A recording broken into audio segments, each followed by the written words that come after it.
Welcome back to my channel. This is going to be my second video here on YouTube. And while I don't think a lot of my content will be these sitting down, just talking to the camera, Q&A type of things, I feel it's really important just to share some baseline information. I opened up the question box on my Instagram. A lot of the questions that I got are all in a very similar theme, so I figured I'd start there. The question I get a lot is, was I scared the very first time I started sharing my story online, living with cerebral palsy? I'm going to dive into that, kind of share the evolution of how I grew my platform to where it was today, and of course what led to me taking that initial leap to sharing about stuff that's pretty vulnerable. So let's get into the story of why I started posting online about living with a disability. I've had my disability my entire life. That said, I always felt comfortable with my disability, and if someone had a question, I'd be like an open book, but I wasn't really one to begin the conversation. I didn't really share a lot with even my closest friends and family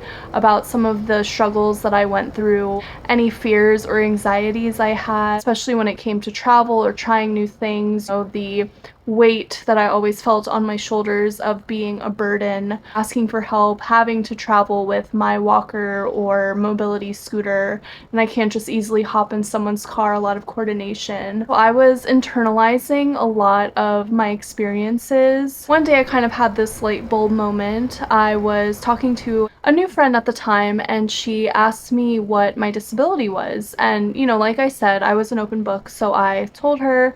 And she mentioned to me we had this mutual friend that she had asked about my disability before coming to me. And she told me that this friend didn't know what my disability was. And in that moment, I remember feeling kind of two polarizing emotions.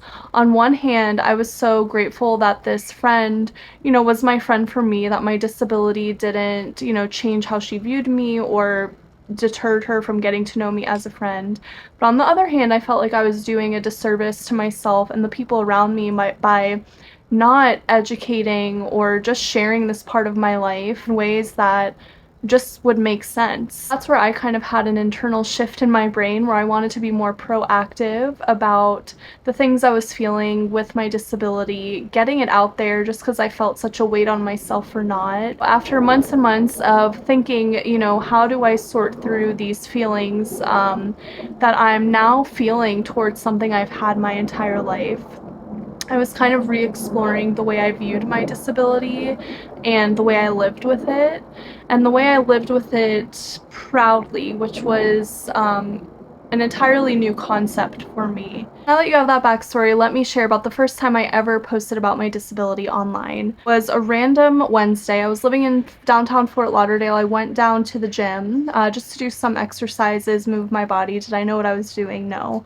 But while I'm at the gym, I just had this flood of emotion and I started writing. I was that annoying person sitting on a machine. It was empty though, the gym, but just sitting there writing. I took a mirror selfie of me in the mirror at the gym, and I posted it along with a caption saying, not a typical post for me because I never talk about my disability in real life or on social media. I just kind of elaborated at how I was feeling, how my disability I felt would never hold me back from things, but kind of having this realization it did in certain areas.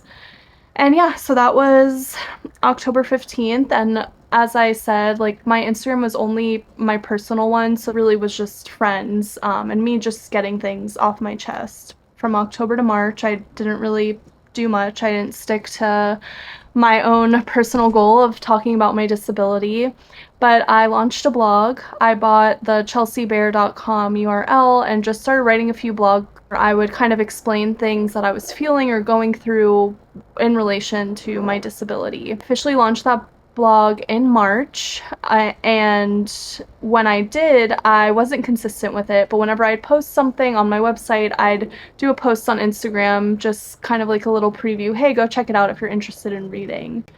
And I wasn't very consistent with that whatsoever, but every couple months I'd write a new blog or two, and I was finding myself describing things about me physically. Would describe the way I walk, I drag my feet, I look like X, Y, and Z, using descriptors but I felt that I wasn't being fully transparent because at this point my platform was slowly starting to grow, just to people who have never met me.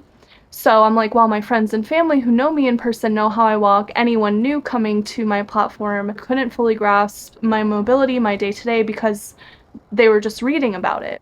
So that's what had me debating if I should post a video of myself walking, which honestly was a very hard decision to come to because I absolutely hated, I've become better with it, but I hate seeing myself walk.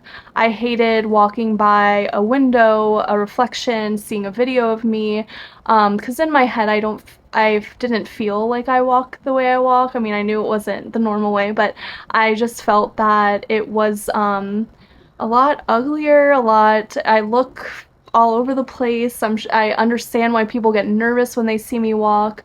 So definitely an insecurity I had. After months and months of deliberating, deciding, do I do it, I finally posted, I believe it was 2019, on World CP Day. I was driving home from my parents' house. I literally pulled over at a park, propped my phone up, and took a picture of me walking.